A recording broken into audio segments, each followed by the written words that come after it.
gaming industry evolved from this Gotta finish because somebody did it once and you can do it.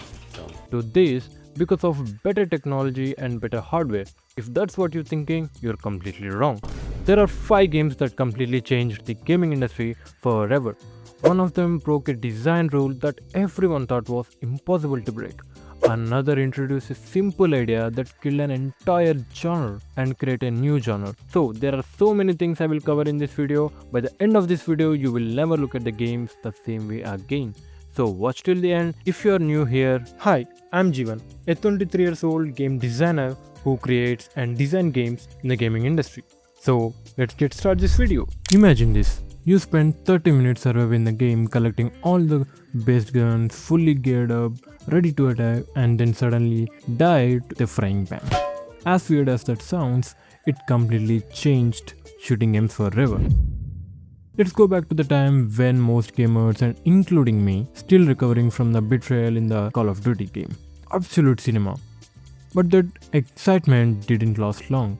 The shooter genre was getting exhausted. Call of Duty had released the same game 12 times with almost the exact same formula, including the recent one. Companies were spending hundreds of millions of dollars trying to discover the next big masterpiece that could refresh multiplayer gaming. Then came a simple but revolutionary idea. Put 100 players in a single map and slowly force them closer together as time runs out. That idea became global evolution called PUBG, and it was categorized as Battle Royale. But the real question is, what actually made it different? At the end of the day, you're still shooting the enemies, right? From game design perspective, the real magic was unpredictability and tension. Nobody knew what was going to happen next. Nobody knows. I may get hit by frying pan again. Every match created stories and hold memories. Within just few months, PUBG reached over 30 million players. And then Fortnite entered the battle. But Fortnite stopped just being a game. It became a cultural event. Marvel, Star Wars, Batman, Dragon Ball, pop stars, and somehow even Peter Griff showed up. Basically, Epic Games built a metaverse before people started noticing it. Because everyone was busy at lightning at tilted towers and trying to survive. But you need to notice the next game because solved a much bigger problem. It changed how players saw, aimed, and experienced the combat, and without it, modern shooting games wouldn't feel immersive as they do now. I honestly can't imagine how I used to play the Resident Evil games with fixed camera angles and tank controls. Then I moved to Resident Evil 4. For the first time, the series switched to third-person camera angle and suddenly everything felt different.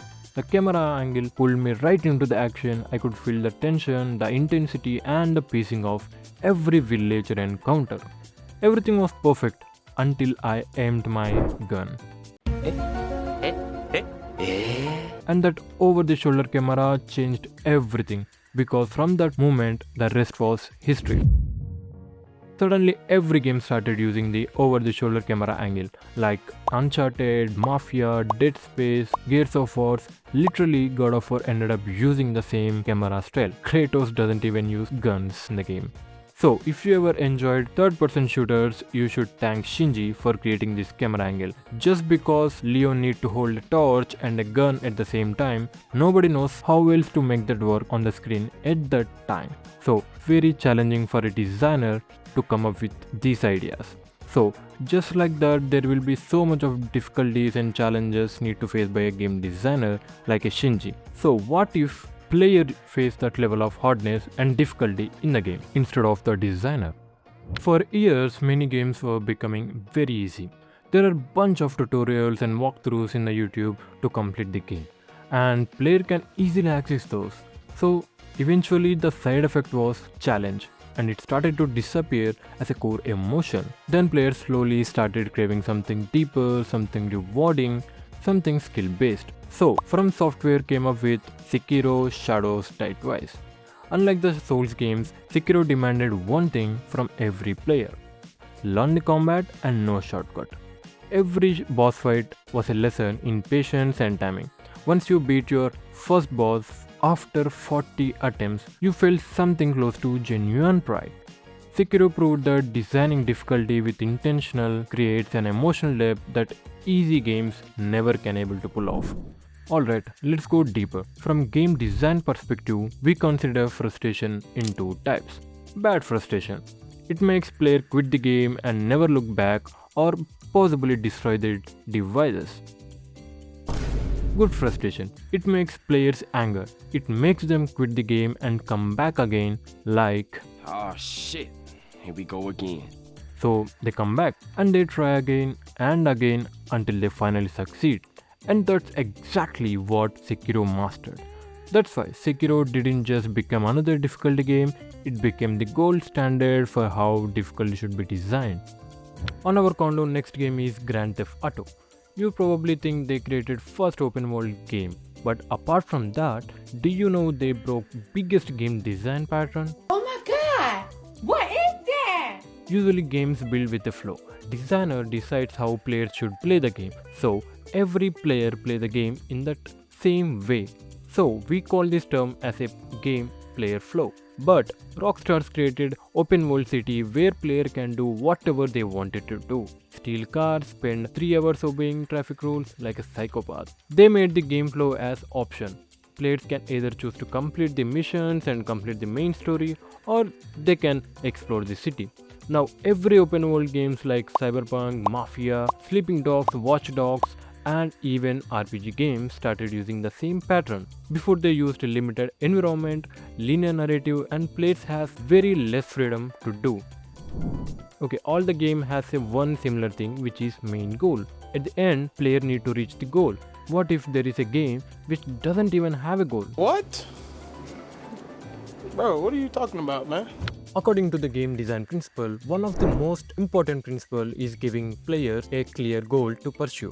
But what if there was no goal at all? What if the game simply drop you into a world and let you decide what to do? That's exactly the idea behind Minecraft. When Minecraft was released, many people thought players would quickly get bored without any objective. Instead, the opposite happened. Game given almost infinite world where players could create, explore, survive or simply do whatever they want to do. This freedom sparked what we call now sandbox revolution. It didn't stop yet.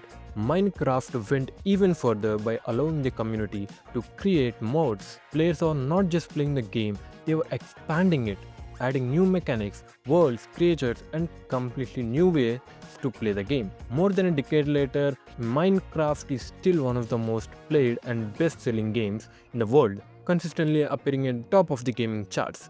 Sometimes giving player complete freedom can be powerful than giving them a goal, and Minecraft proved it. And those were the 5 games that changed gaming industry forever. But there are still many more games that shaped the game. Without these groundbreaking titles, we might never got some of the most masterpieces we enjoy now. So, are you curious about the other games that transformed the industry? If you want part 2, let me know in the comments below. I will definitely make another video. If you enjoyed this video, don't forget to leave a subscribe, leave a like and subscribe to our channel for more gaming content. Thanks for watching and I will see you in the next video.